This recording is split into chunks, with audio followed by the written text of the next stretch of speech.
People don't go to the doctor unless they have a symptom, right? I mean, you never really go to prevent a problem or get healthy.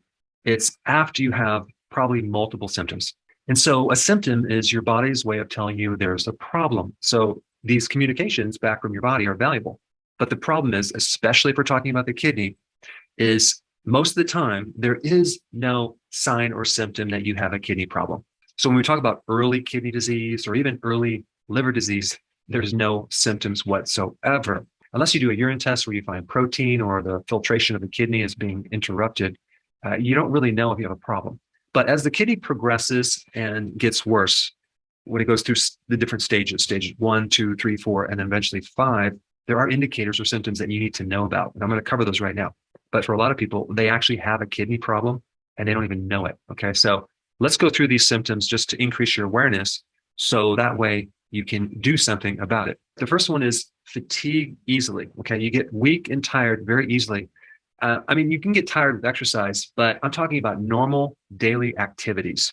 Number two is periorbital edema, puffy eyes. That means your kidneys are backing up in fluid. It's backing up to the lymphatics and it's showing up in the eyes. Boy, when I'm out in public, sometimes I'll see people with that and I'm really tempted to come up to them and mention that, but I have to withhold myself. But once you know the look, you'd be surprised how many people have that and don't even realize what it is. I guess the more I think about it, I think it'd be kind of weird going up to someone and say, have you ever been checked for periorbital edema? They might look at you kind of funny.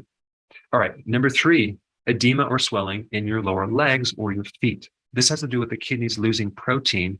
And anytime there's a protein imbalance in the body, you're going to retain fluid around your cells. And because gravity pulsing's down, you're going to see this in the lower ankles and the feet. In fact, when you press into your ankles, you'll see that pitting edema, which is pretty wild to know that I had pitting edema years ago in my early 30s. I remember pressing into my ankle, looking at it going, what the heck is going on with that? Now I don't have any pitting edema. Back then I did. The next one on the list is you're urinating at night more than during the day. Now that can come from diabetes or prediabetes or insulin resistance, which a lot of people have and don't even know they have it, is one of the main causes of a kidney problem. So that's in the background. And just as a side note, I did a video on frequent urination, especially at night. And there are so many people that experienced great results in getting rid of that condition by changing their diet. And I will put that video down below. Now, the next one is foamy urine. Kind of like if you just, someone poured a glass of beer, right? You see that foam at the top. That is protein in the urine. All right. Next one is high blood pressure. Now, high blood pressure can come from several things. It can come from a nutritional problem. It can come from diabetes. It can come from a heart problem, and it can come directly from a kidney problem because there's kidney damage. All right. The next one is you feel nauseous, especially in the morning when you wake up, sometimes to the point where you want to vomit. Now, that probably is going to happen a little bit later in the stages of kidney disease, but you're going to notice that in the morning, you feel kind of sick. And that is because all night, all this toxic waste is being building up in the body, and those toxins haven't been released yet. So they're kind of backing up into the system. All right. And then the next one is a metallic taste in your mouth. What is that? That is basically toxins backing up to your system and it's coming up to the pores in your mouth. There's another condition called uremic frost, where your sweat glands are eliminating uric acid crystals and now it's coming out to the skin. So you'll see this kind of like a white frost on your skin. That is a really specific indicator that there's a kidney problem, especially with protein metabolism. All right. And then the last one is a loss of appetite. And that probably goes along with the metallic taste in your mouth and the nauseousness. But just because you lose your appetite doesn't mean that it's a problem. Like if you go on the ketogenic diet where you're doing fasting, you're going to lose your appetite as well. But if you have this sudden loss of appetite, you might want to get your kidneys checked. So there's various stages of kidney damage. You have 1 through 5. And when you get to 5, the only solution is either a kidney transplant and or you're on dialysis. I mean, you're talking many times a week going to this clinic. You're spending hours there getting your kidney filtered. It's devastating. And the current medical treatment for kidney disease is that they're basically managing certain things because they use medication and medications are toxic. So the more medication that you give the kidney or even the liver, the worse the problem is. So there's not a really good solution medically for advanced kidney disease. It's just all about managing. So they're going to manage blood pressure. They're going to manage your diabetes and your diabetic symptoms. They will probably give you a medication for edema or swelling, like hydrochlorothiazide, which is a blood thinner. And if you're type 2 diabetic, you're probably going to be on metformin. And if you have high blood pressure, they probably will give you like an ACE inhibitor, something like that. Now, since there are multiple causes of kidney problems, you would want to address the underlying cause. So if it is diabetes, that's the area you need to focus in on, not the symptom of a kidney problem. If your kidney problem is coming from an infection, of course, you're going to focus on that. But I want to give you some natural alternatives to certain medications you're taking. Of course, check with your doctor before implementing this. But let's first start with high blood pressure. From a nutritional standpoint, the two things that are usually always deficient are number one, potassium, and number two, vitamin D. So by taking potassium and vitamin D, you can many times lower blood pressure. Now that brings up the topic of potassium. You probably have been told that potassium is dangerous for the kidney. So people tend to avoid it because if you get high levels of potassium called hyperkalemia, then there's a risk of arrhythmia problems and all sorts of other heart problems. Now check out this interesting research paper that talks about potassium and chronic kidney disease. It says potassium often has a negative connotation in nephrology, as patients with chronic kidney disease are prone to develop hyperkalemia. That's that high potassium.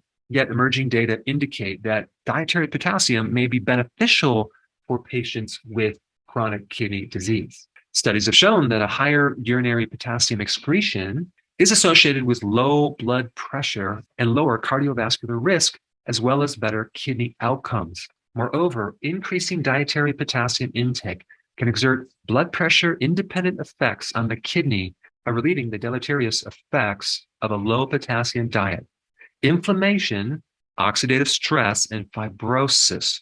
So when you're low in potassium, you get more inflammation, you get more oxidative stress, and you get more fibrosis. The three things you don't want when you have kidney problems. So there are a lot more studies that talks about potassium being protective on the kidney. So sometimes when people hear things out of context, like if you have stage 5 kidney disease, then of course, you can't regulate potassium. So that's going to be toxic. But what if you have stage 4 or stage 3 or stage 2?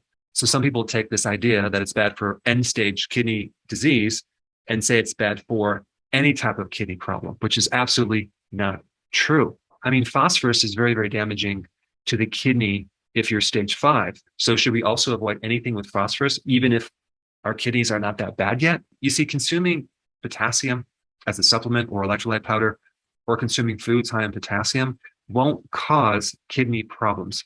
They will not cause hyperkalemia, which is high potassium in the blood, because your kidneys, if they're healthy or if they're working somewhat, can regulate that and get rid of any excesses that you have. The other piece of the puzzle is this. Our bodies require tremendous amounts of potassium even to maintain a healthy body. Out of all the different nutrients there are, potassium is needed in the highest amounts, like 4,700 milligrams every single day.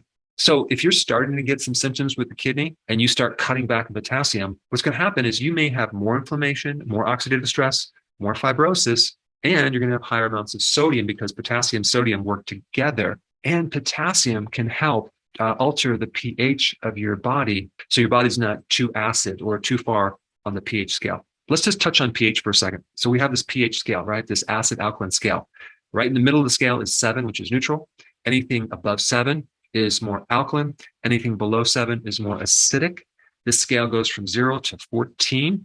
And it just so happens that the urine has the highest or widest range of pHs. It can be from 4.5 all the way up to 8, versus other fluids in the body have a much more narrow range, especially with your blood, which should be slightly alkaline. So one of the big purposes of the urine is to ensure that the blood pH stays at that real narrow range, 7.4. So your kidneys are constantly dumping off certain things to adjust this pH. They'll lose like bicarbonates or calcium, which are alkalizing agents, or they'll dump acids to help balance this pH.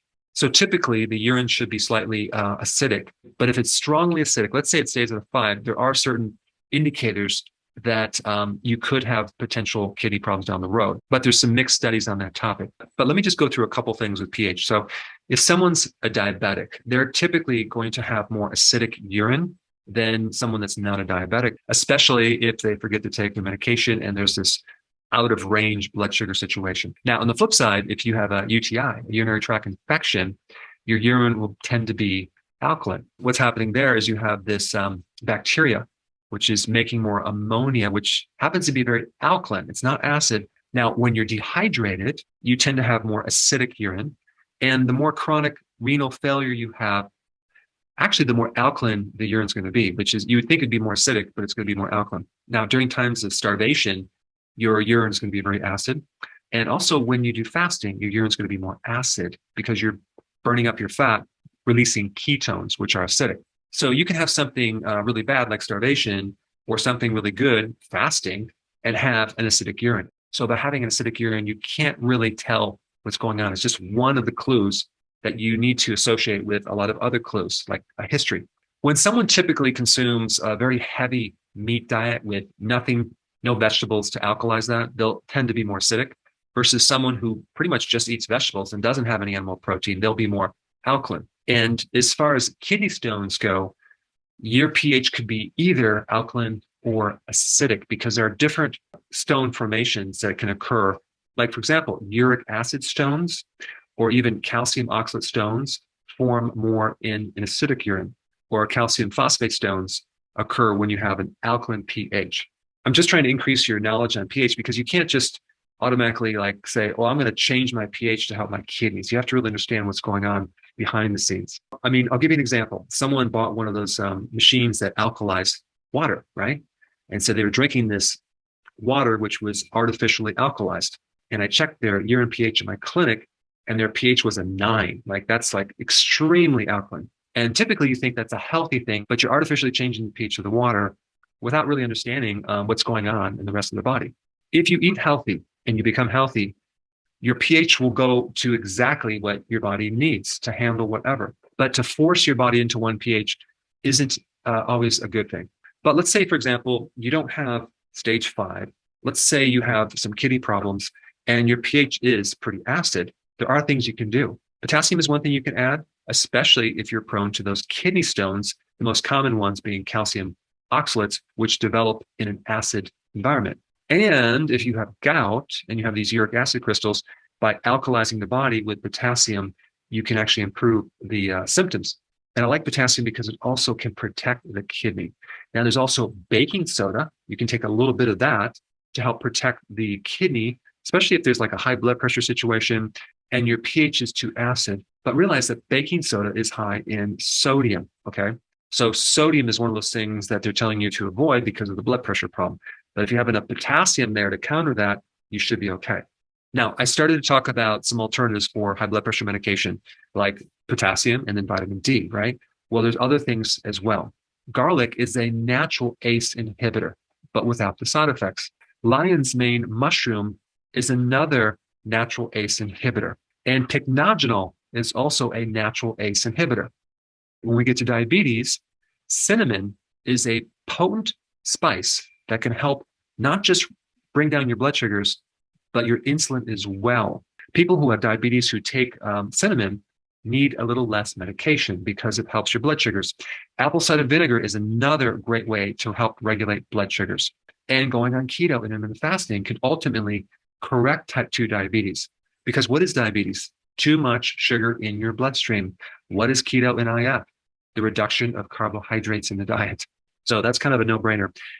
Now, when we get to edema, whether it's around your eyes or in your ankles, potassium is a natural diuretic because it can help push out the fluid and it counters the sodium and the water retention problem. But as you can see, potassium keeps coming up as a good thing, as a kidney protector for edema and even high blood pressure, which is the exact opposite thing that people generally think. Now, one of the things about going on the ketogenic diet and doing intermittent fasting, especially together, is that you dump a lot of excess fluid. On average, about 13 pounds of fluid within the first 1 to 2 weeks, because there's no need to hold or store that much stored sugar called glycogen anymore. And so when the body dumps the stored sugar, it also dumps the water that's connected to that sugar. And lastly, there's a really great Indian herb for chronic kidney disease, as well as fluid retention and edema. And that herb is called punanaba. And lastly, one of the most important preventative things you can do for kidney problems is getting on the right diet. And I'm talking about the healthy version of keto with intermittent fasting. And I put the best video I have that will walk you through step by step how to do it correctly right here.